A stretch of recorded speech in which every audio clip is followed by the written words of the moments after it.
Nunca pensé que contaría esta historia. A mis 59 años, creía que mi vida ya estaba escrita, los capítulos cerrados, el final predecible. Me llamo Carmen y, durante 30 años, viví para alguien que olvidó que yo existía en el momento en que dejé de serle útil. Todo empezó con la lluvia. ¿No es extraño cómo los peores momentos de nuestras vidas parecen ocurrir cuando el cielo también está llorando? Estaba en mi cocina, la misma cocina donde había preparado miles de comidas, incontables almuerzos para llevar y limpiado los restos de alguien que nunca me dio las gracias. El móvil estaba sobre la encimera, vibrando con otra de esas notificaciones que parecían más importantes para mi hijo que cualquier cosa que yo pudiera decir. Iñigo tenía 30 años. Todavía dormía en el dormitorio que pinté de azul cuando él tenía 7. Todavía comía la comida que yo compraba con mi pensión. Todavía me trataba como si fuera la asistenta en mi propia casa.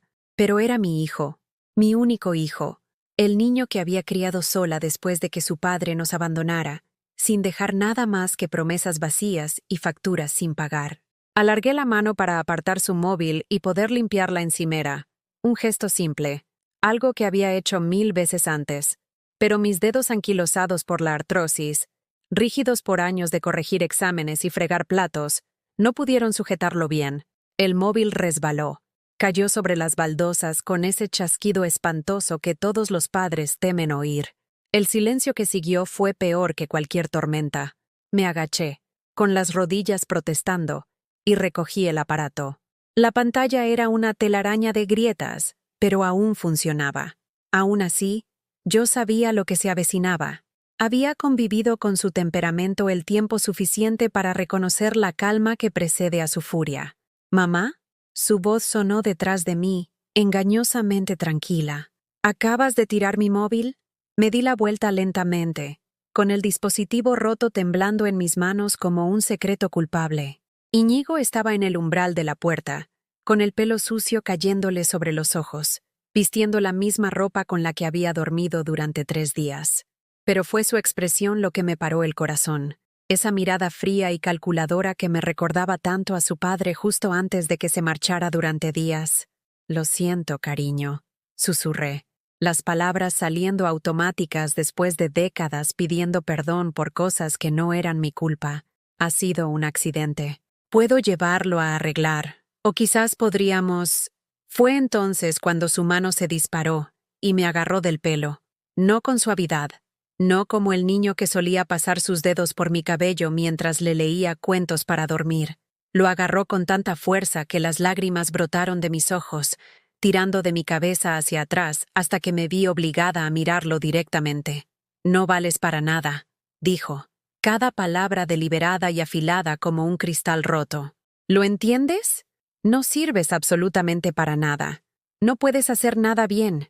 Nunca has podido». Las palabras me golpearon más fuerte que su agarre, más fuerte que cualquier dolor físico que hubiera soportado.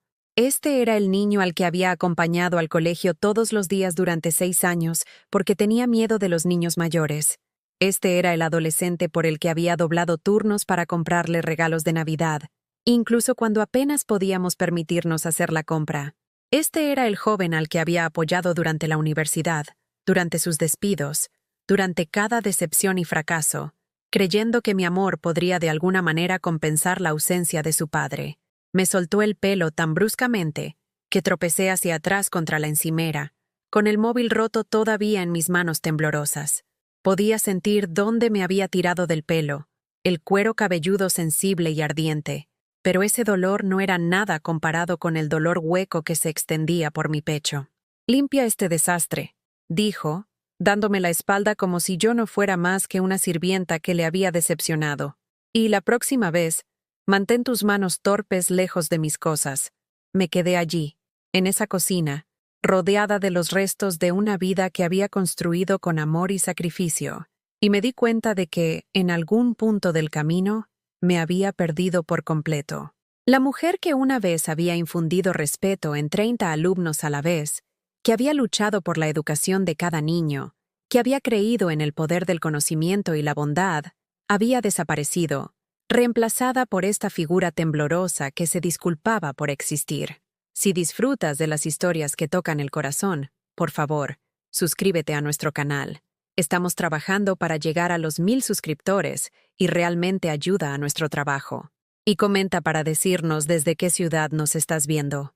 Pero en ese momento, mientras barría los trozos de cristal que parecían reflejar los fragmentos de mi dignidad, algo más comenzó a formarse en las profundidades de mi silencio. Aún no era ira. Estaba demasiado cansada para eso. Ya ni siquiera era tristeza. Era algo más silencioso, más peligroso. Era el lento y cuidadoso despertar de una mujer que había olvidado su propio valor, pero que empezaba a recordar que una vez había sido alguien antes de convertirse en su madre. Limpié el cristal, limpié la encimera e hice la cena como siempre. Pero esa noche, tumbada en mi cama escuchándolo jugar a videojuegos hasta el amanecer, tomé una decisión que lo cambiaría todo. Simplemente, aún no lo sabía, la lluvia seguía cayendo, limpiando el mundo tras mi ventana. Y en algún lugar de esa oscuridad, empecé a comprender que las tormentas no solo destruyen cosas. A veces, despejan el camino para que algo nuevo pueda crecer. Los días siguientes se desdibujaron como acuarelas bajo la lluvia. Esperaba que Iñigo se disculpara, que mostrara alguna señal de que el niño que había criado con tanta ternura todavía existía en algún lugar debajo de la crueldad de este extraño. Pero las disculpas, estaba aprendiendo, eran lujos que él había decidido que yo ya no merecía. Se movía por nuestra casa como si yo fuera invisible, pasando por encima de la ropa que yo había doblado y dejado en el suelo de su habitación, ignorando las comidas que preparaba y dejaba tapadas en la cocina durante horas, hasta que se enfriaban. Cuando sí reconocía mi presencia, era solo para criticar. El café estaba demasiado flojo, la televisión estaba demasiado alta. Yo respiraba demasiado fuerte al subir las escaleras. ¿Podrías intentar hacer menos ruido?, dijo una mañana mientras yo preparaba el desayuno, sin levantar la vista de la pantalla de su móvil. Algunos intentamos pensar. Dejé su plato con suavidad, los huevos revueltos aún humeantes, la tostada cortada en diagonal como le gustaba desde que tenía 7 años. Lo siento, hijo. No me di cuenta. Nunca te das cuenta, interrumpió, su voz plana y displicente. Ese es tu problema, mamá. Simplemente existes sin pensar en cómo afectas a los demás. Las palabras se asentaron en mi pecho como piedras, pesadas y frías. Quise recordarle que llevaba meses andando de puntillas por mi propia casa, ajustando mis horarios a sus patrones de sueño, manteniendo la casa en silencio durante sus interminables horas de desempleo. Quise decirle que había estado pensando en cómo le afectaba cada día durante 30 años. En lugar de eso, me serví un café con manos temblorosas y me retiré a mi pequeño despacho, la habitación que una vez había sido su cuarto de juegos.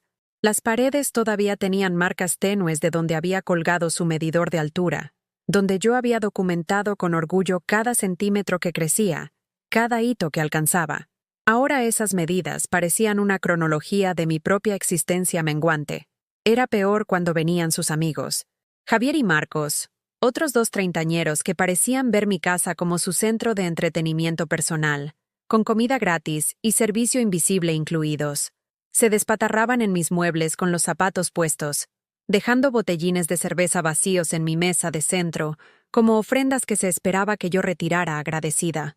Tu madre mola bastante, dejándonos pasar el rato aquí siempre, dijo Javier una vez, su voz con ese tono particular que usan los hombres cuando intentan sonar agradecidos, pero en realidad son condescendientes. Iñigo resopló. No tiene otra cosa que hacer. Creedme. Le estamos haciendo un favor dándole algo en lo que entretenerse. Se rieron, y sentí que algo moría dentro de mí mientras estaba de pie en mi propia cocina, escuchando a mi hijo reducir 30 años de sacrificio al remate de un chiste. Yo era profesora de lengua y literatura en un instituto cuando él nació, inspirando a adolescentes a encontrar su voz, a creer en su potencial. Había renunciado a mi plaza fija, a las cotizaciones para la jubilación, al ascenso profesional, todo para estar ahí para él, para asegurarme de que nunca se sintiera abandonado como su padre nos había abandonado a ambos. Pero allí de pie, con sus risas resonando por mi casa, me di cuenta de que de alguna manera Había criado exactamente al tipo de hombre que podía marcharse sin mirar atrás. La única diferencia era que, en lugar de irse, se había quedado y me había hecho desaparecer a mí. El punto de inflexión llegó un martes por la tarde de noviembre. Había pasado el día limpiando la casa de arriba a abajo, haciendo la colada, la compra, y preparando una cena especial porque era el aniversario de la muerte de mi madre. Ella había fallecido 5 años antes, y yo siempre conmemoraba el día en silencio, honrando su memoria con su comida favorita y unos momentos de reflexión. Había puesto la mesa con su vajilla buena, la que me regaló cuando me casé, esperando que quizás esta vez Iñigo se uniera a mí para una conversación de verdad. Quizás podríamos hablar de su abuela, de la mujer que me había ayudado a criarlo durante aquellos primeros años cuando el dinero escaseaba tanto y el futuro parecía tan incierto. La cena está lista. Llamé desde el comedor, donde había encendido una única vela junto a una pequeña fotografía de mi madre sosteniendo a Iñigo de bebé. En la foto, su rostro brillaba con esa alegría particular que las abuelas reservan para sus preciosos nietos. Ella lo llamaba su pequeño milagro, la luz de sus años dorados. Iñigo apareció en el umbral, echó un vistazo a la mesa formal y puso los ojos en blanco. ¿A qué viene todo este drama? Ya he comido. He hecho tu plato favorito, dije en voz baja. Estofado de ternera con esas patatitas que te gustan. Pensé que podríamos cenar juntos esta noche. Es el aniversario del fallecimiento de la abuela. Me miró fijamente durante un largo momento, y por un segundo, creí ver algo parpadear en su rostro. Quizás reconocimiento, quizás incluso una sombra del amor que una vez había mostrado tan libremente. Pero entonces su expresión se endureció de nuevo. No tengo tiempo para tus fiestecitas tristes de recuerdos, mamá. Algunos tenemos cosas importantes que hacer. ¿Qué cosas? La pregunta se me escapó antes de que pudiera detenerla, cargada con más dolor del que pretendía revelar. No tienes trabajo. No estudias. Ni siquiera tienes planes más allá de estar sentado en tu cuarto todo el día. ¿Qué podría ser más importante que pasar una tarde recordando a la mujer que te amó incondicionalmente? Su rostro se ensombreció, y supe que había cruzado una línea invisible que se había trazado sin mi conocimiento ni consentimiento. No me des lecciones sobre la abuela, dijo, su voz baja y peligrosa, y no finjas que sabes lo que es importante en mi vida. No sabes nada de nada. Por eso sigues atrapada en esta casa, cocinando para alguien que no quiere cenar contigo. La llama de la vela parpadeó mientras él se daba la vuelta y se marchaba, dejándome sola con la elaborada cena que había preparado, la mesa cuidadosamente puesta, y la fotografía de una mujer que nunca llegó a ver a su amado nieto transformarse en alguien tan frío, tan deliberadamente cruel.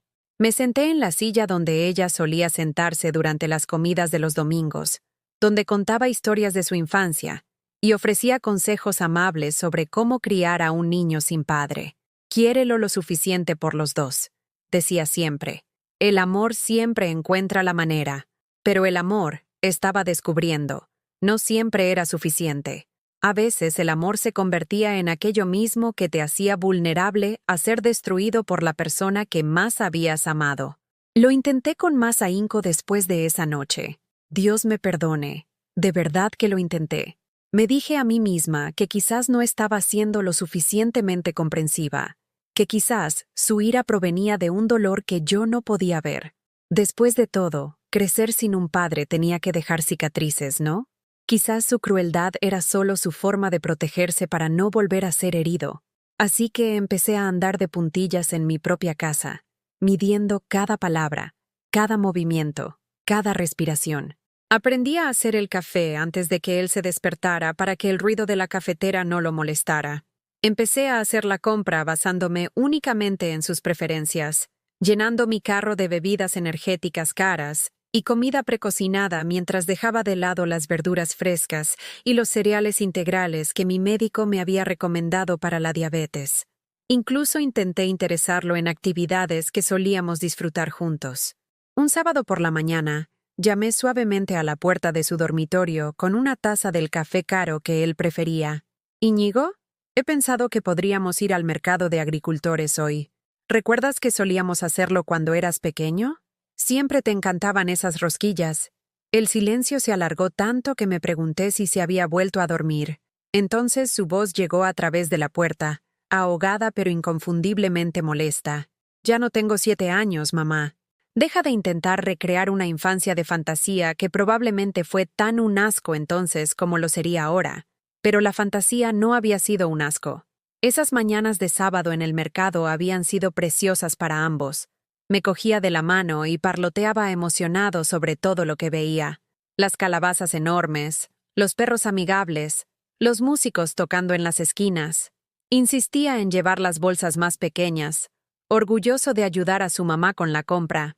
Esas mañanas habían sido doradas, llenas de risas y descubrimientos, y la fácil intimidad entre una madre y su querido hijo. Ahora hablaba de esos recuerdos como si fueran historias vergonzosas que quería borrar de la historia. Me quedé fuera de su puerta un largo momento, sosteniendo la taza de café que se enfriaba, recordando cómo solía correr hacia mí con las rodillas raspadas y los sentimientos heridos. Cómo yo había sido el centro de su mundo, la persona a la que acudía en busca de consuelo, guía y amor incondicional. Cuando me había convertido en el enemigo, la humillación se profundizó cuando mi vecina, la señora García, pasó una tarde. Era una mujer amable de unos 70 años que había visto crecer a Iñigo, que todavía preguntaba por él con genuino cariño cada vez que nos encontrábamos en el supermercado. «¿Cómo está nuestro chico?», preguntó mientras estábamos en mi jardín delantero, sus ojos brillantes con el afecto de alguien que lo recordaba como el niño educado que solía ayudarla a llevar la compra. Antes de que pudiera responder, Iñigo apareció en la puerta principal, probablemente atraído por voces que no susurraban. La cara de la señora García se iluminó de alegría. «Iñigo, Dios mío, qué alegría verte. Tu madre y yo estábamos hablando de ti». Observé cómo su expresión cambiaba de molestia a algo parecido a la civilidad, la máscara que se ponía para la gente que no era yo. La actuación de ser un ser humano decente que aparentemente podía encender y apagar a voluntad. «Hola, señora García», dijo, su voz cálida de una manera que me dolía en el alma. «¿Cómo está?». Charlaron durante varios minutos sobre su jardín, sobre el tiempo, sobre vecinos comunes. Yo me quedé allí escuchando a mi hijo ser encantador y considerado, recordando que esta versión de él todavía existía. Simplemente elegía no compartirla conmigo. Cuando ella mencionó lo orgullosa que estaba de él, ¿cómo sabía que yo debía rebosar de alegría por el joven tan estupendo en el que se había convertido? Vi algo parpadear en su rostro. No vergüenza, exactamente. Más bien irritación por estar conectado a mí de cualquier manera positiva. «Mamá se preocupa demasiado», dijo con una risa que sonaba genuina para cualquiera que no lo conociera como yo. Ya sabe cómo son las madres, siempre haciendo las cosas más dramáticas de lo necesario. La señora García se rió y me dio una palmadita en el brazo. «Tendemos a preocuparnos, ¿verdad? Pero así es el amor». Después de que ella se fuera, la máscara desapareció tan por completo que fue como ver a alguien pulsar un interruptor. Iñigo se volvió hacia mí con ojos fríos y esa familiar expresión de desprecio. «No vuelvas a ponerme en esa situación nunca más», dijo en voz baja. «Tener que fingir que eres una madre maravillosa cuando ambos sabemos la verdad». «¿Qué verdad?», susurré, genuinamente confundida por el veneno en su voz. «Que eres una dependiente patética y que me has estado asfixiando toda mi vida. Que todo lo que llamas amor es en realidad tú intentando controlarme porque no tienes nada más que hacer». Las palabras me golpearon como puñetazos. Había dedicado mi vida a darle espacio para crecer, para convertirse en su propia persona. Había apoyado sus decisiones incluso cuando no estaba de acuerdo con ellas. Lo había defendido ante profesores, entrenadores y cualquiera que se atreviera a criticarlo. ¿Cómo se había convertido mi amor en asfixia?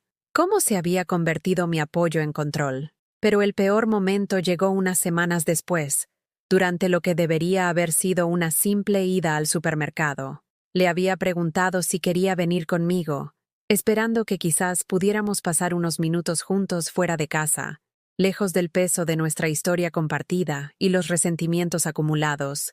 Para mi sorpresa, aceptó. Sentí un aleteo de esperanza mientras caminábamos juntos por las puertas automáticas, casi como en los viejos tiempos, cuando él era mi compañero de compras y mi principal consejero en todo, desde los cereales del desayuno hasta la decoración navideña.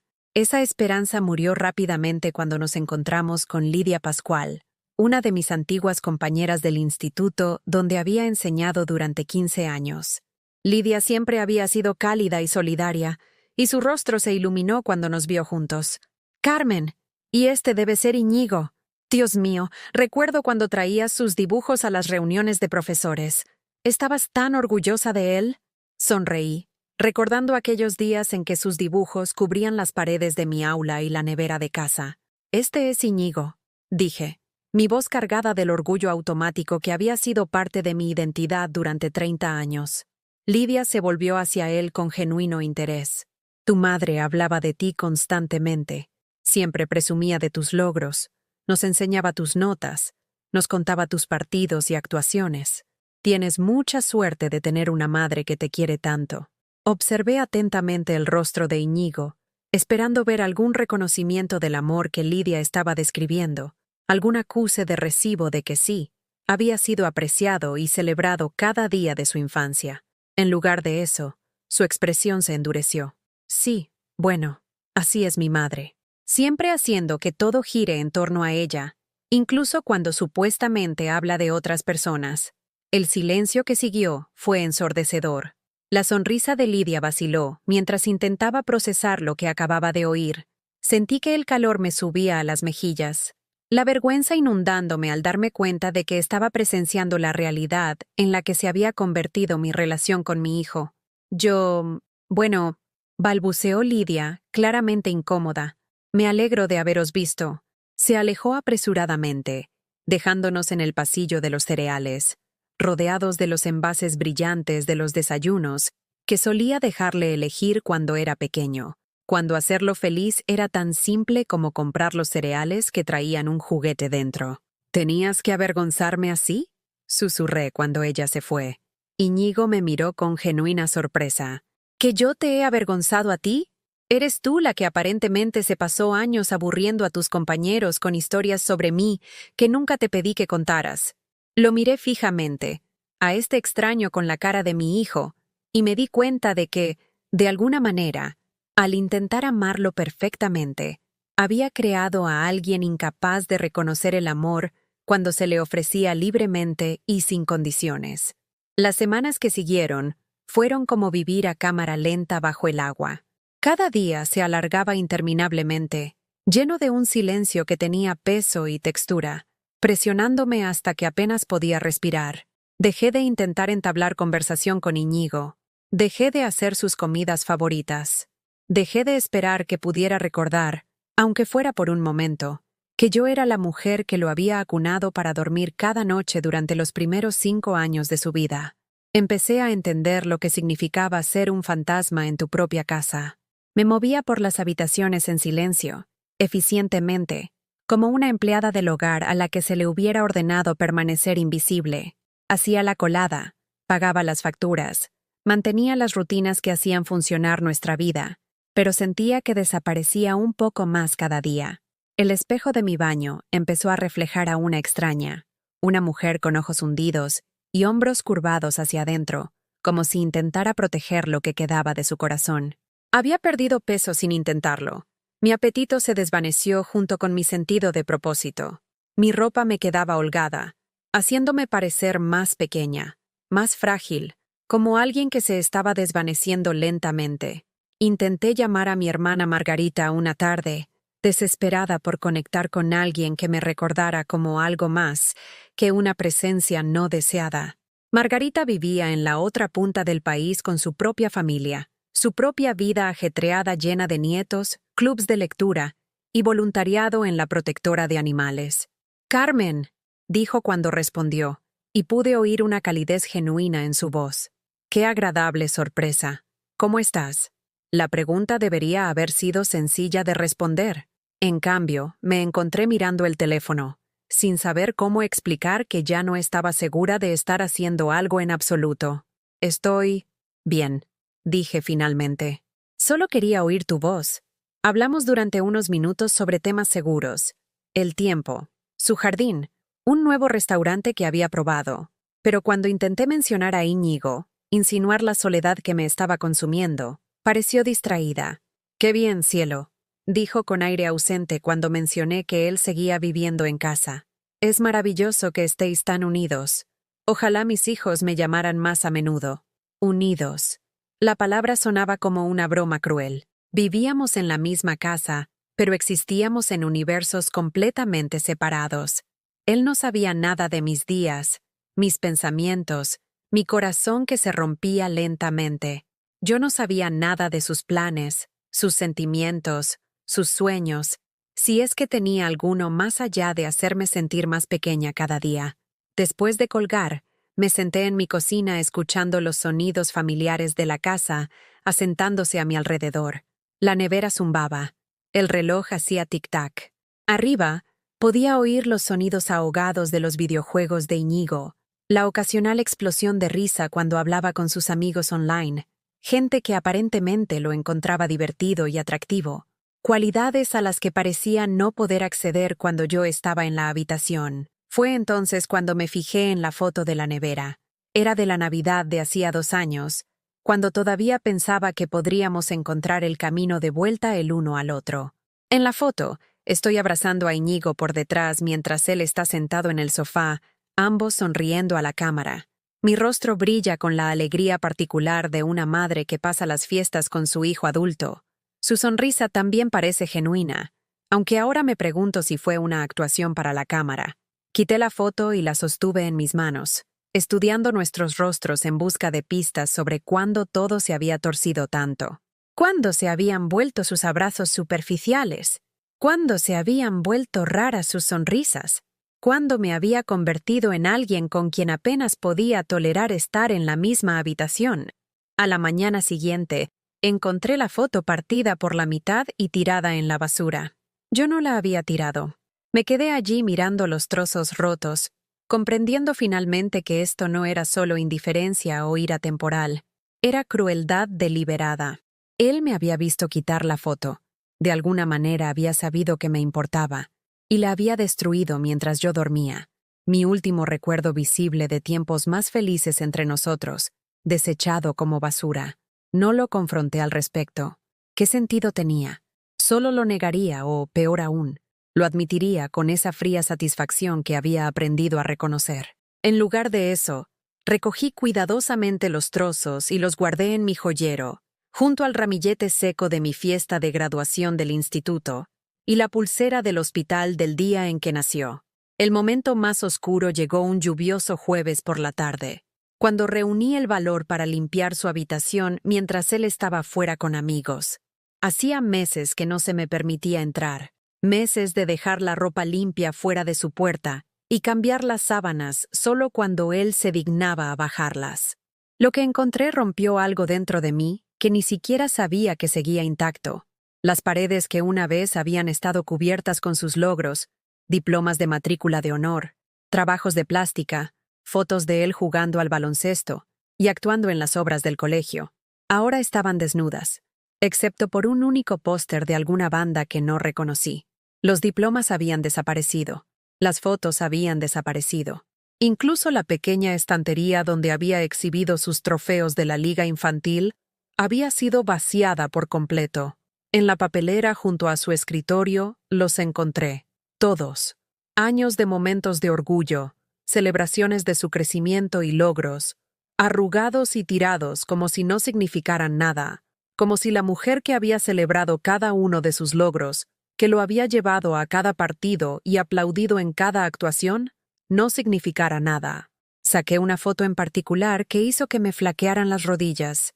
Mostraba a un Íñigo de 8 años después de ganar el concurso de ortografía del colegio, su rostro radiante de alegría mientras sostenía su trofeo. Recordaba ese día perfectamente, cómo había corrido hacia mí después, cómo había insistido en que yo también sostuviera el trofeo, porque lo ganamos juntos, mamá. Cómo habíamos ido a tomar un helado para celebrarlo, y él había hablado emocionado de todas las palabras que había aprendido, de todas las horas que habíamos pasado practicando juntos. Ahora ese recuerdo, junto con todos los demás, era basura para él, evidencia de una infancia que quería borrar, de una relación que estaba decidido a destruir por completo. Me senté en el suelo de su dormitorio sosteniendo esa fotografía, rodeada de los escombros de 30 años de amor, y sentí morir la última brizna de esperanza dentro de mí. Esto no era una fase, no era algo que sanaría con el tiempo, la paciencia o la comprensión. Esto era en quien él había elegido convertirse, alguien que podía tomar el amor de una madre y reducirlo a polvo sin sentir un ápice de remordimiento.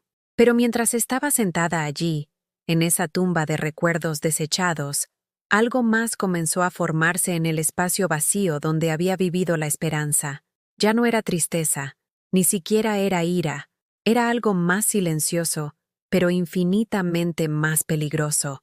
Era la calma que llega cuando por fin dejas de fingir que el amor es suficiente para salvar a alguien que no quiere ser salvado. Guardé la foto en mi bolsillo, dejé su habitación exactamente como la había encontrado y bajé a hacer la cena como siempre. Pero algo fundamental había cambiado. Por primera vez en 30 años, no estaba cocinando para mi hijo. Estaba cocinando para un extraño que casualmente vivía en mi casa, que había dejado claro que mi presencia era una molestia que apenas toleraba. Esa noche, tumbada en la cama escuchándolo reír con sus amigos online, susurré palabras en la oscuridad que nunca pensé que diría. Todavía tengo algo. Algo de lo que se olvidaron por completo. Aún no estaba segura de qué era ese algo, pero podía sentirlo agitarse en las profundidades de mi silencio, paciente y fuerte, esperando el momento adecuado para emerger. El cambio comenzó con una libreta.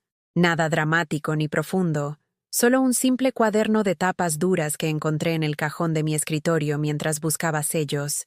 Había estado allí durante años, un resto de mis días de enseñanza, su cubierta de mármol blanco y negro familiar y de alguna manera reconfortante. Esa primera noche, me senté en la mesa de mi cocina después de que Iñigo se hubiera retirado a su habitación y empecé a escribir. No era exactamente un diario, ni una carta a nadie en particular.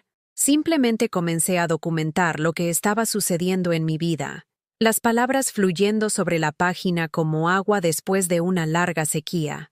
Hoy ha tirado a la basura 18 años de recuerdos como si fueran desperdicios. Hoy me he dado cuenta de que el niño que crié ya no existe, y he estado llorando por alguien que murió sin mi permiso para dejarlo ir. Escribir esas palabras fue como abrir un absceso para que drene. Doloroso, pero de alguna manera necesario. Durante meses, había llevado toda esta confusión y dolor dentro de mí, dándole vueltas en mi mente, hasta que se convirtió en un dolor constante. Verlo en papel lo hizo real de una manera diferente.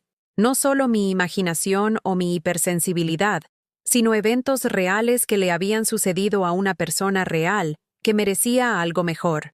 Escribí sobre el incidente del móvil, sobre la fotografía rota, sobre la forma en que podía ser encantador con los vecinos y cruel conmigo. Escribí sobre la humillación del supermercado y la foto de Navidad desechada. Página tras página, documenté el desmantelamiento sistemático de nuestra relación, y con cada palabra, algo dentro de mí se fortalecía. Aún no era ira, era más bien reconocimiento. La misma sensación que solía tener cuando un pasaje particularmente difícil de la literatura de repente cobraba sentido para mis alumnos. Ese momento en que la confusión se transformaba en claridad, cuando el caos revelaba su patrón subyacente.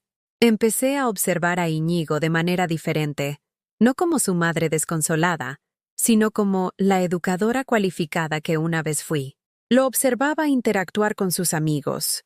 Notaba cómo cambiaba su voz cuando hablaba por teléfono con posibles empleadores. Estudiaba la forma cuidadosa en que manejaba su imagen con todos excepto conmigo. Este no era un joven luchando con las presiones de la vida. Era alguien que había aprendido a guardar toda su frustración y crueldad para la única persona que nunca lo abandonaría, sin importar lo mal que se comportara. Era una elección calculada, y darme cuenta de eso lo cambió todo. Comencé a dar paseos por las tardes, algo que no había hecho en años.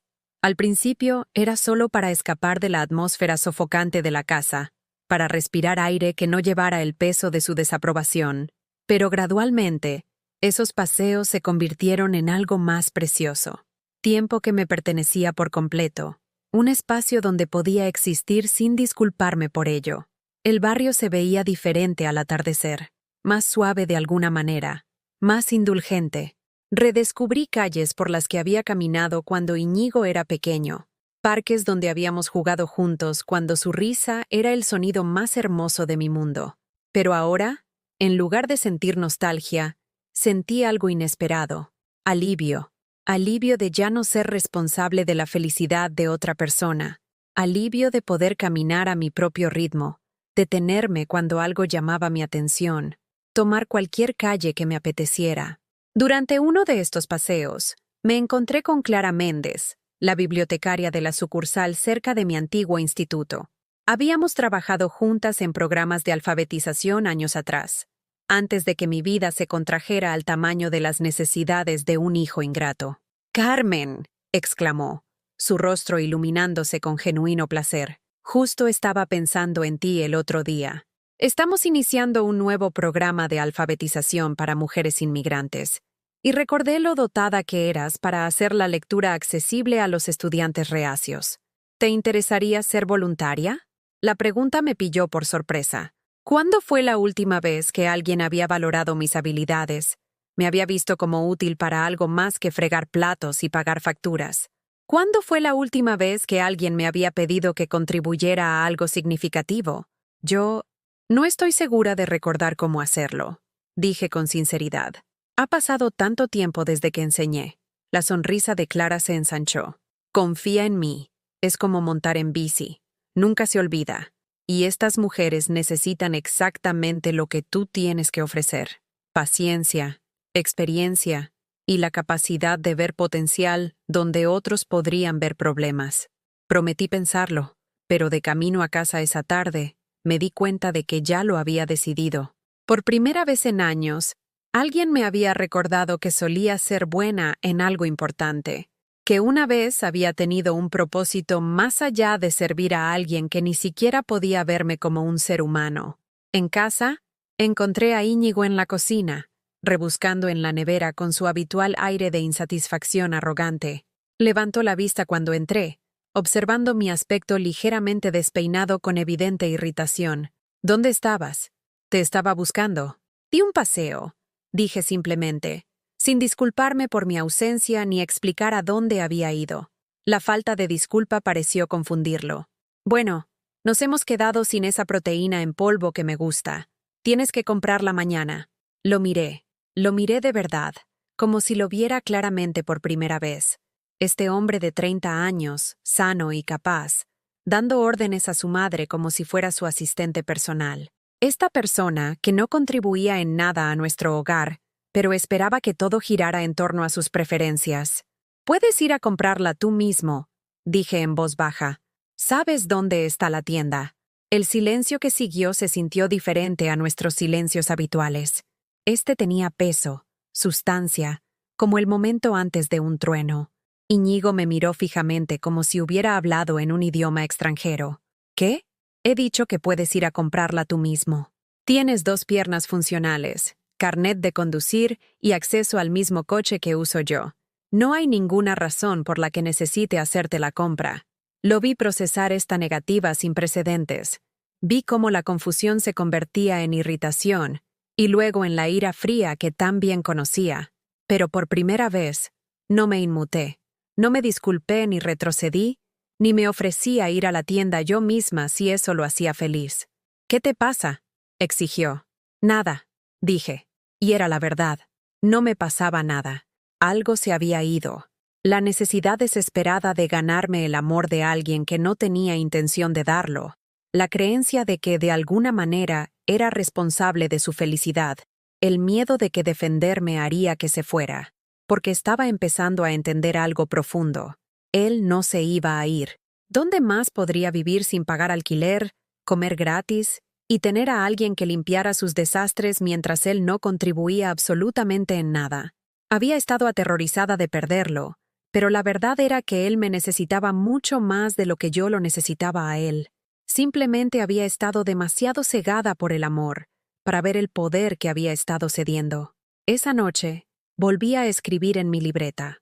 Hoy he recordado que solía ser profesora. Mañana voy a recordar qué más solía ser antes de convertirme en su madre. A la mañana siguiente, llamé a Clara y le dije que me encantaría ser voluntaria en el programa de alfabetización. Al colgar el teléfono, me vi en el espejo del pasillo. La mujer que me devolvía la mirada tenía los ojos más brillantes de lo que los había visto en meses. No era la ira lo que impulsaba este cambio. Era algo mucho más peligroso para la dinámica que habíamos establecido. Era el amor propio, despertando lentamente de su largo sueño. Y por primera vez en años, sentía curiosidad por lo que sucedería a continuación. No a él, a mí. El centro de alfabetización ocupaba el segundo piso de un antiguo edificio de ladrillo en el centro. Sus ventanas daban a un pequeño parque donde los oficinistas almorzaban y los niños jugaban después del colegio. La primera vez que subí esas escaleras, sentí las piernas débiles por una mezcla de emoción y terror. Hacía tanto tiempo que no estaba en un lugar que existiera únicamente para mí, donde mi valor no se midiera por lo bien que anticipaba las necesidades de otra persona. Clara me recibió en la puerta con una cálida sonrisa y una carpeta llena de materiales. Me alegro mucho de que hayas decidido hacer esto, Carmen. Ven a conocer a tu primera alumna. María tenía 43 años. Se había mudado a España 5 años antes con sus 2 hijas adolescentes y trabajaba en doble turno en un restaurante local para mantener a su familia.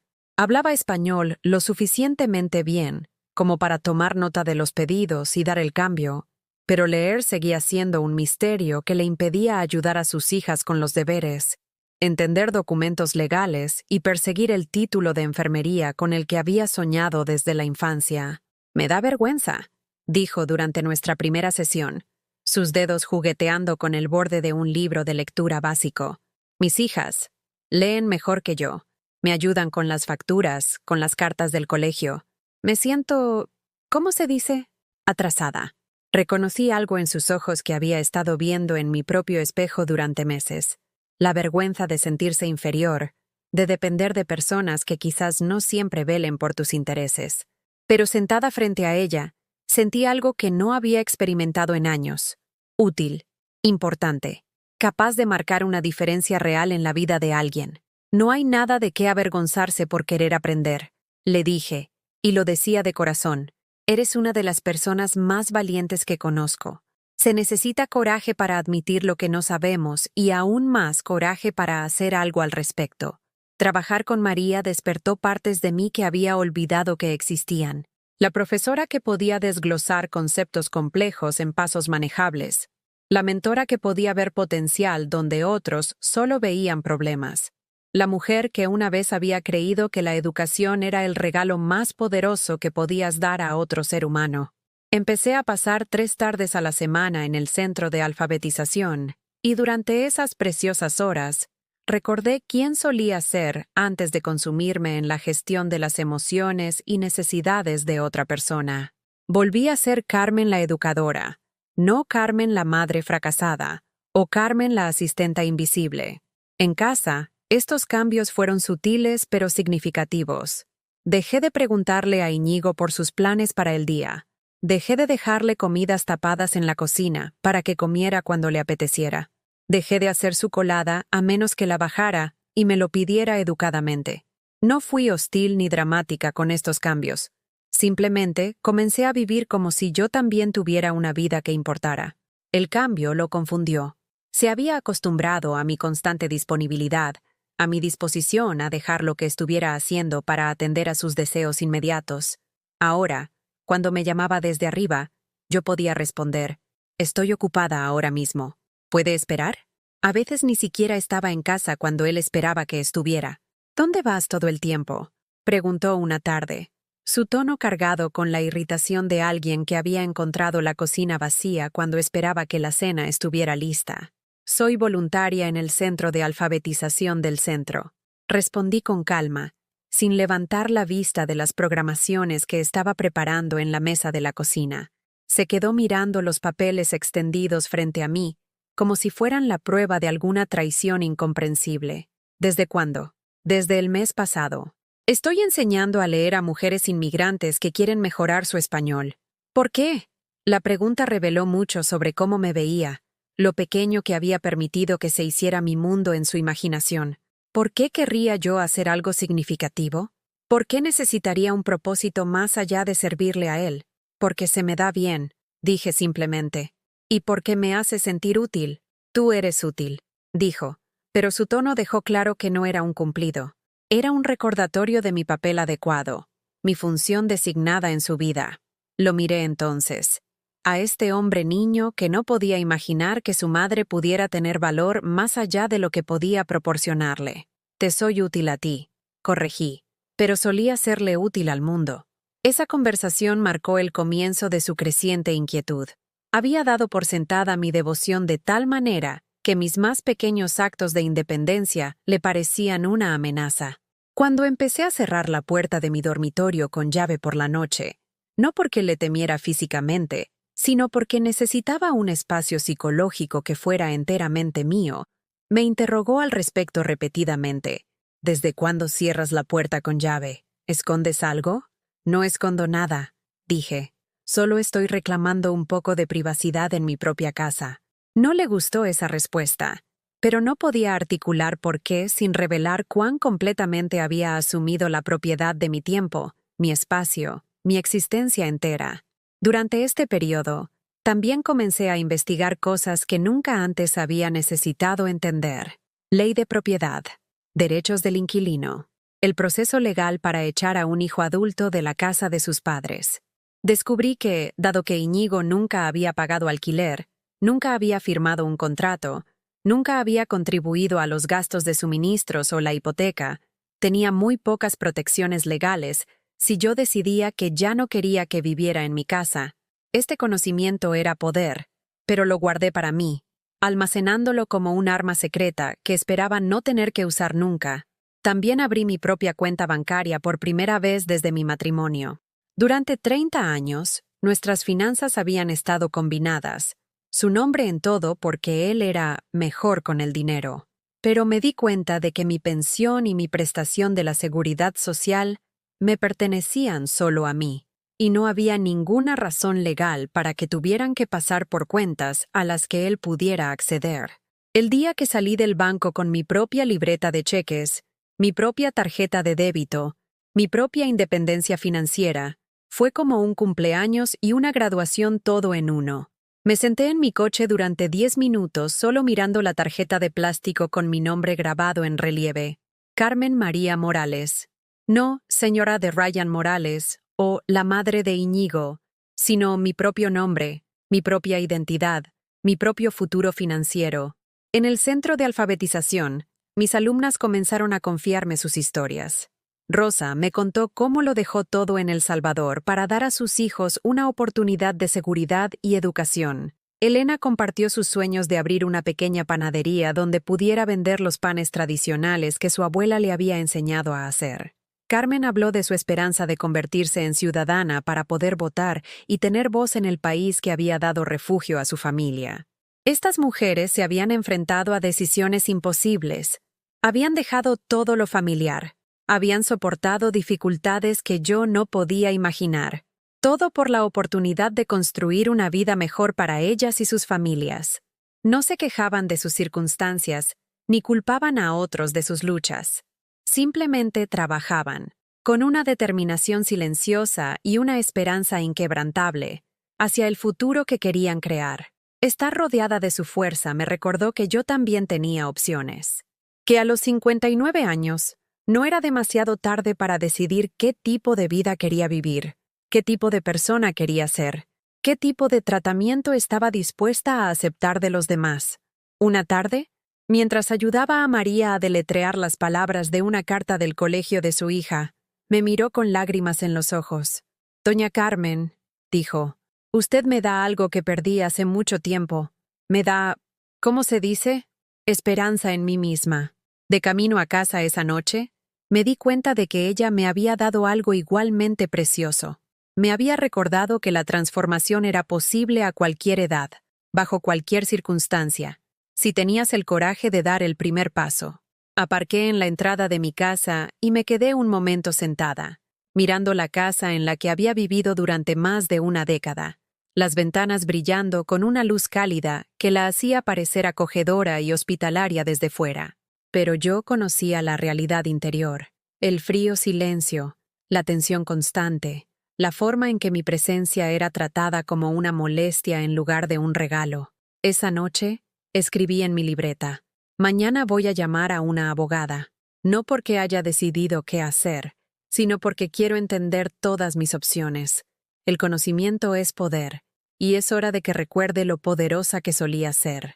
Por primera vez en meses, me dormí sin ese nudo familiar de ansiedad en el pecho. En cambio, sentí algo que casi había olvidado que existía: expectación. No miedo por lo que pudiera pasar, sino curiosidad por lo que yo podría elegir que pasara. A la mañana siguiente, preparé café para una persona. La llamada llegó un martes por la mañana de marzo, mientras yo revisaba las programaciones en la mesa de la cocina e Iñigo todavía dormía arriba. La voz de la abogada era profesional pero amable. Marta Chen, una abogada de familia que se especializaba en lo que ella delicadamente llamaba transiciones domésticas difíciles. Señora Morales, dijo, he revisado la información que me proporcionó durante nuestra consulta. Dado que usted es la única propietaria de la vivienda y su hijo no tiene derechos como inquilino, ya que nunca ha pagado alquiler ni firmado un contrato, el proceso es en realidad más sencillo de lo que podría esperar. Durante semanas, había llevado este conocimiento como un secreto. El poder de cambiarlo todo había estado en mis manos todo el tiempo. Simplemente había tenido demasiado miedo de usarlo. Demasiado condicionada a creer que el amor de una madre significaba aceptar cualquier trato, por muy cruel que fuera, de su hijo. ¿Cuál sería el plazo? Pregunté en voz baja, mirando hacia el techo donde estaba la habitación de Iñigo. 30 días desde la notificación oficial. Podemos tener los documentos listos para el final de la semana. 30 días. Un mes para terminar una situación de convivencia que había estado matando lentamente mi espíritu durante años. Debería haberme sentido abrumada, pero en cambio, sentí algo inesperado. Alivio.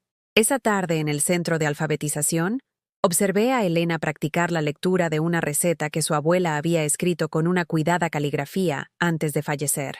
Sus dedos trazaban cada palabra con reverencia, entendiendo que aquello era más que instrucciones de cocina.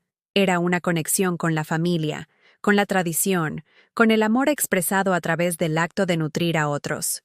Mi abuela siempre decía, me contó Elena, sosteniendo el papel amarillento: mija, enséñate a ti misma a ser fuerte. Nadie más puede hacer eso por ti. Pero una vez que conozcas tu fuerza, compártela con otros que necesiten aprenderla. Esas palabras resonaron en mi cabeza mientras conducía a casa, pasando por los lugares familiares de mi vida restringida, el supermercado donde había soportado la humillación pública, el parque donde Iñigo y yo solíamos pasear cuando todavía disfrutaba de mi compañía, la cafetería donde a veces me sentaba, observando a otras familias interactuar con calidez y respeto, preguntándome qué había hecho mal para perder esa conexión con mi propio hijo. Llegué a casa y encontré a Iñigo en la cocina, en medio de los restos de su intento de prepararse el almuerzo. Platos sucios cubrían la encimera, salpicaduras de comida decoraban los fogones, y él tenía la expresión de alguien personalmente ofendido por la molestia de tener que alimentarse. «Esto es ridículo», dijo sin mirarme. «No hay nada decente para comer en esta casa, y ahora también tengo que limpiar este desastre». Dejé mi bolso con cuidado, notando cómo automáticamente esperaba que yo me ocupara del caos que él había creado. 6 meses atrás, habría comenzado a limpiar inmediatamente mientras me disculpaba por no tener mejores opciones de comida disponibles. Hoy, simplemente lo observé. Este hombre de 30 años teniendo una rabieta porque se había visto incomodado por los requisitos básicos de la vida adulta. «Tú has hecho el desastre», dije con calma. «Tú puedes limpiarlo». Se giró para mirarme, su expresión cambiando de la irritación a esa ira fría que tan bien conocía. «¿Cuál es tu problema últimamente? Desde que empezaste con ese voluntariado, has estado actuando rara. como si fueras demasiado buena para cuidar de tu propia casa. Esta es mi casa, dije, cada palabra deliberada y clara, y la he estado cuidando durante años. Pero no soy tu asistenta personal, Íñigo. Nunca lo fui. Oh, ya empezamos, dijo, su voz goteando desprecio. El acto de mártir. Pobre mamá, tan poco apreciada, tan explotada. Quizás si no te hubieras pasado toda mi infancia haciéndome sentir culpable por existir, estaría más agradecido por tus sacrificios. Las palabras me golpearon como un puñetazo, no porque fueran ciertas, sino porque revelaban la completa reescritura de la historia que le había permitido justificar su crueldad.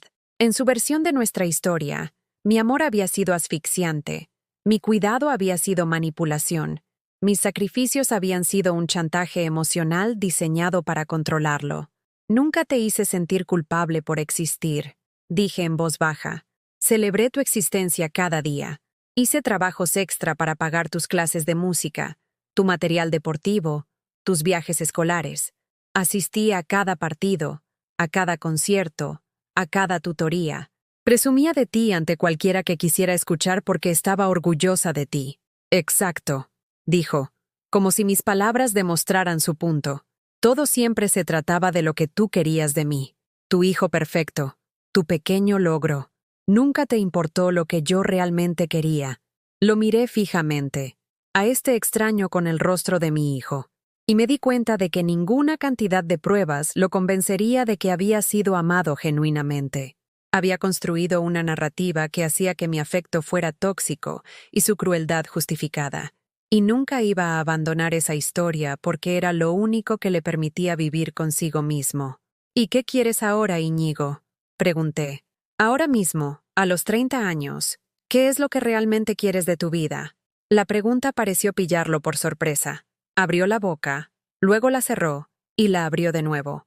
Por un momento, su máscara de enfado se deslizó, y vislumbré algo que podría haber sido incertidumbre, incluso miedo. Empezó, y luego se detuvo.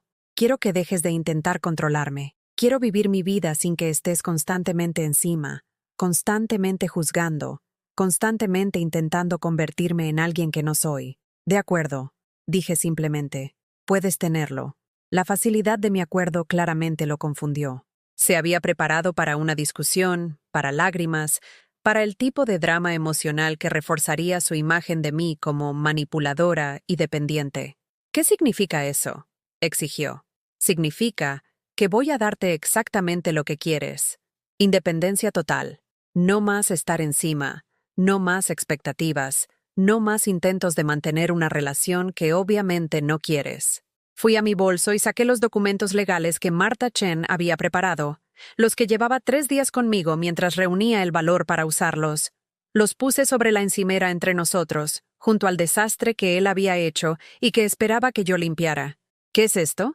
Su voz había cambiado. La incertidumbre se colaba por los bordes de su ira. Es una notificación de desalojo de 30 días. Legal y vinculante. Tienes un mes para encontrar otro sitio donde vivir. El silencio que siguió fue diferente a cualquiera que hubiéramos compartido. No era el pesado silencio del resentimiento o la tensa pausa antes de una discusión. Era la ausencia total de sonido que se produce cuando la comprensión completa de la realidad de alguien cambia sin previo aviso. No puedes estar hablando en serio, dijo finalmente, su voz más débil de lo que la había oído en años. Nunca he hablado más en serio en mi vida. Esta también es mi casa. Crecí aquí. Tú no puedes echarme a la calle como si fuera un desconocido. Has dejado muy claro que no me consideras tu familia, Íñigo.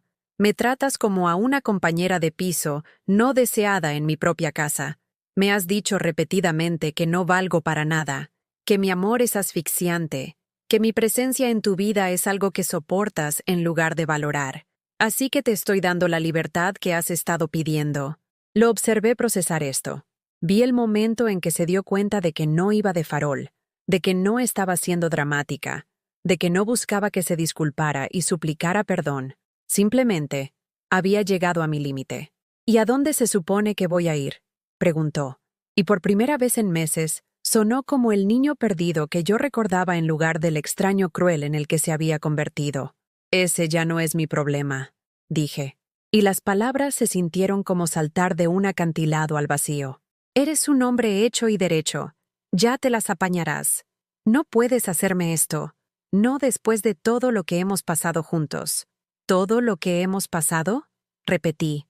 ¿Te refieres a todos esos años en los que te apoyé, te quise, me sacrifiqué por ti, mientras tú aprendías lentamente a odiarme por ello? ¿Esos años? No tuvo respuesta para eso, porque ambos sabíamos cómo habían sido realmente esos años. Habían sido hermosos una vez, cuando era pequeño y todavía era capaz de recibir amor sin resentimiento, pero se habían retorcido hasta convertirse en algo tóxico que nos estaba envenenando a ambos. Necesito más tiempo, dijo, la desesperación asomando en su voz. Tienes 30 días. Es tiempo más que suficiente para encontrar un trabajo, ahorrar algo de dinero y buscar un sitio donde vivir. Millones de personas lo consiguen cada día. No tengo dinero, pues más te vale buscarte un trabajo. La simplicidad de aquello pareció dejarlo atónito. Durante años, yo había gestionado cada aspecto de nuestra vida en común, anticipando problemas y resolviéndolos antes de que pudieran incomodarlo. Ahora estaba colocando la responsabilidad de su futuro directamente donde pertenecía, sobre sus propios hombros. Esa noche no se retiró a su habitación inmediatamente después de cenar. En cambio, se quedó en la cocina, observándome limpiar con una expresión que no pude descifrar. Varias veces pareció a punto de decir algo, pero cada vez se contuvo. Finalmente, mientras yo guardaba los últimos platos, habló. Mamá. La palabra salió suave, vacilante, como si estuviera probando si todavía tenía derecho a usarla. ¿Sí? Yo no pensé que realmente lo harías. Me giré para mirarlo, a este joven que había sido todo mi mundo durante 30 años, que de alguna manera se había convencido a sí mismo de que mi amor era una carga en lugar de un regalo. Yo tampoco pensé que podría, dije con sinceridad, pero he aprendido algo importante últimamente. El amor no debería doler tanto, y cuando alguien te demuestra repetidamente quién es, deberías creerle. Tenía 30 días para demostrar que me equivocaba, pero por primera vez en años, no estaba conteniendo la respiración esperando a que cambiara. Estaba demasiado ocupada planeando mi propia transformación. La mañana en que Íñigo finalmente se fue, no miré por la ventana. No merodeé ni ofrecí ayuda de último minuto o sugerencias sobre dónde podría ir. Me senté en la mesa de mi cocina con una taza de café y el periódico, escuchando el sonido de sus pertenencias siendo cargadas en la furgoneta de un amigo, y sentí algo que no había experimentado en años: paz. Cuando la puerta principal se cerró por última vez y la furgoneta se alejó, el silencio que llenó la casa no era el silencio pesado y opresivo al que me había acostumbrado. Era el silencio amable de la posibilidad, de un espacio esperando ser llenado con lo que yo eligiera poner en él. Recorrí las habitaciones lentamente, viéndolas con nuevos ojos. El salón donde había andado de puntillas en torno a sus estados de ánimo durante tanto tiempo. La cocina donde había preparado miles de comidas que rara vez se apreciaban. El comedor donde había comido sola mientras él jugaba a videojuegos arriba, ignorando mis invitaciones para que me acompañara. Ahora estos espacios me pertenecían de nuevo. Podía poner música tan alta como quisiera.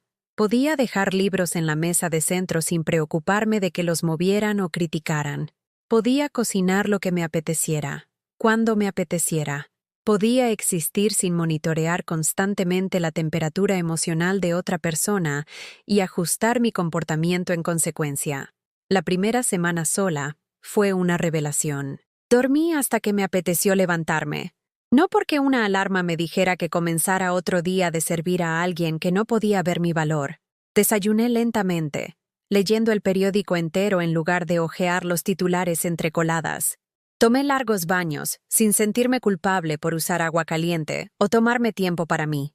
Pero la verdadera transformación ocurrió en el centro de alfabetización, donde mis alumnas se habían convertido en más que simples personas a las que ayudaba. Se habían convertido en amigas, maestras, fuentes de inspiración que me recordaban a diario que nunca es demasiado tarde para construir una vida mejor. A María la habían aceptado en la escuela de enfermería y empezaría las clases en otoño. Elena había ahorrado suficiente dinero para comenzar los trámites para abrir su pequeña panadería. Carmen había aprobado su examen de nacionalidad y sería juramentada como ciudadana española el mes siguiente. Doña Carmen, dijo Rosa durante una de nuestras sesiones, levantando la vista de la solicitud de empleo en la que habíamos estado trabajando juntas. Se la ve diferente, más feliz, más... ¿cómo se dice? Luminosa. Tenía razón. El peso constante que había estado cargando, la responsabilidad por la felicidad de otra persona, el miedo a decir o hacer algo equivocado, el agotador esfuerzo de tratar de ganarme el amor de alguien decidido a no darlo, se había desvanecido. Me sentía más ligera porque estaba más ligera. 20 kilos de equipaje emocional simplemente se habían evaporado cuando dejé de intentar cargarlo. 3 meses después de que Íñigo se fuera, recibí una carta suya. No una llamada telefónica ni un mensaje, sino una carta de verdad, escrita con la caligrafía cuidada que le había enseñado cuando tenía 6 años. Mis manos temblaron ligeramente al abrirla, sin saber si estaba preparada para lo que pudiera haber dentro. Mamá, comenzaba, he estado viviendo con Javier y sus compañeros de piso y... no es lo que esperaba. Tengo que pagar el alquiler, los gastos y comprar mi propia comida. Conseguí un trabajo en un almacén, y es más duro de lo que pensaba. Llego a casa cansado y dolorido, y no hay nadie con quien hablar de mi día. A nadie le importa si he comido, cómo me siento o si necesito algo. Sé que probablemente no quieres saber nada de mí después de todo lo que dije e hice. Sé que fui horrible contigo. Me decía a mí mismo que intentabas controlarme, que estabas demasiado metida en mi vida. Pero ahora entiendo la diferencia entre que alguien se preocupe por ti y que alguien te controle. No sé si puedes perdonarme. No sé si merezco el perdón. Pero quería que supieras que finalmente entiendo lo que tiré por la borda.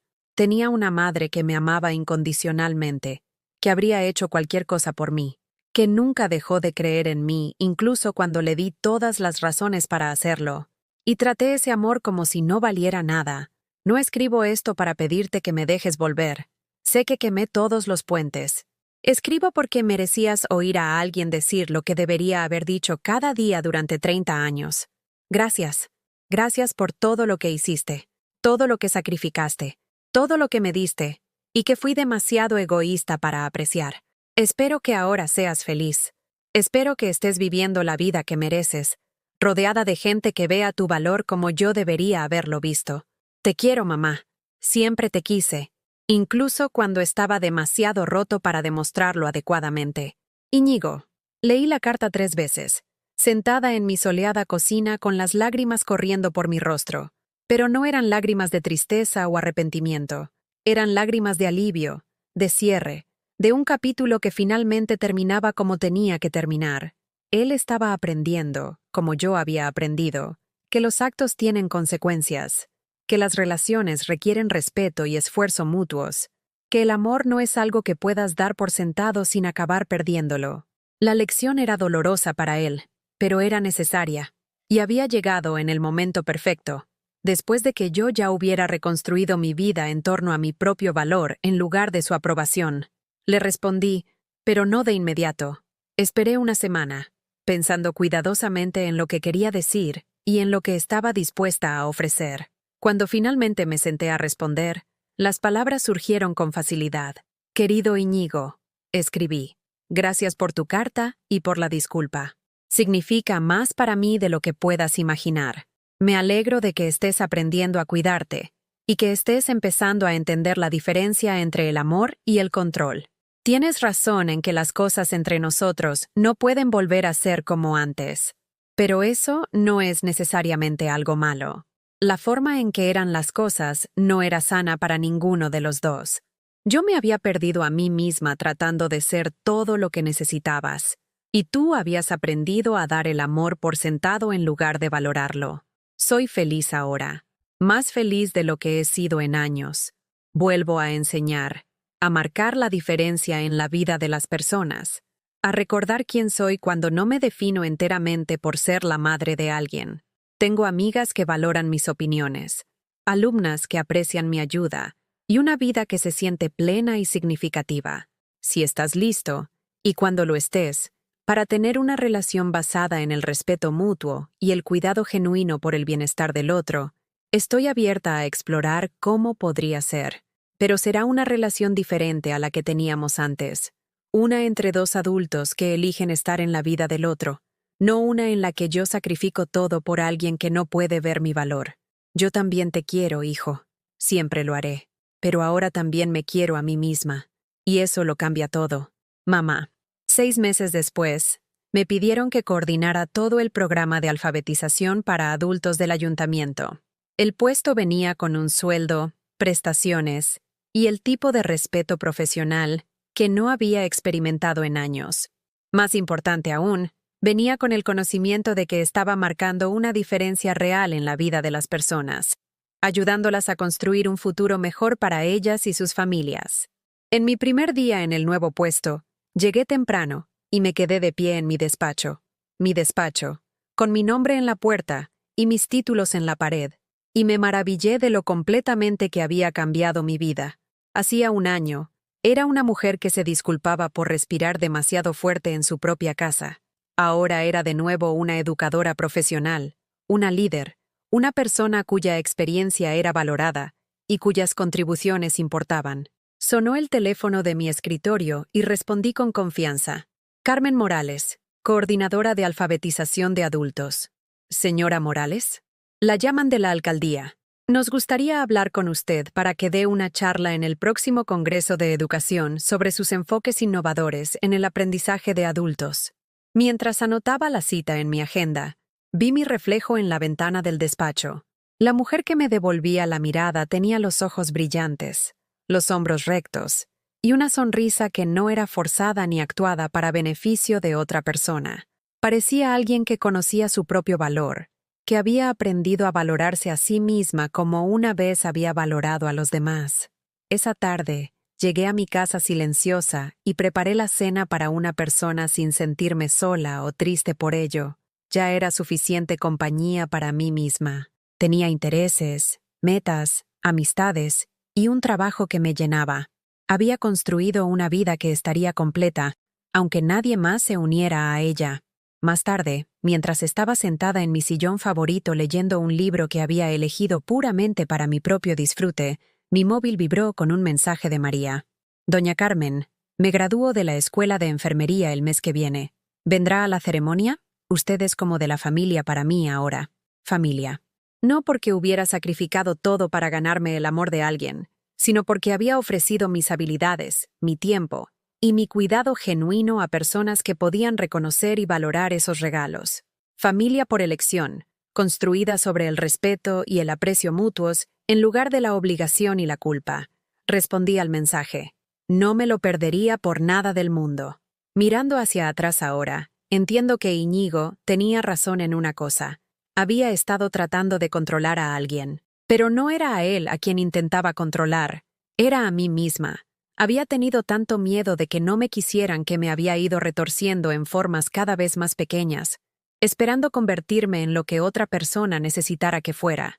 El día que dejé de encogerme para encajar en la definición de otra persona de lo que yo debía ser, fue el día que empecé a crecer para convertirme en quien estaba destinada a ser. Él dijo que yo no valía nada, y durante un tiempo, le creí. Pero encontré mi valor de nuevo, lejos de su voz, en la risa de mis alumnas, en la satisfacción del trabajo significativo, en el simple placer de vivir una vida que me pertenecía enteramente a mí. Aprendí que el amor no debe empequeñecerte. El amor verdadero, ya sea de la familia, los amigos o el que te das a ti misma, debe hacerte sentir más como tú misma, no menos. Debe expandir tu mundo, no contraerlo. Debe sumar a tu vida, no restar. Y lo más importante, aprendí que nunca es demasiado tarde para elegirte a ti misma. A los 59 años, descubrí que mi vida estaba lejos de terminar. Apenas estaba comenzando. Y esta vez, yo escribía mi propia historia. La casa está en silencio ahora, pero es un buen silencio. Es el sonido de la paz, de la satisfacción, de una mujer que finalmente entiende que nunca fue inútil. Simplemente estaba hablando con las personas equivocadas.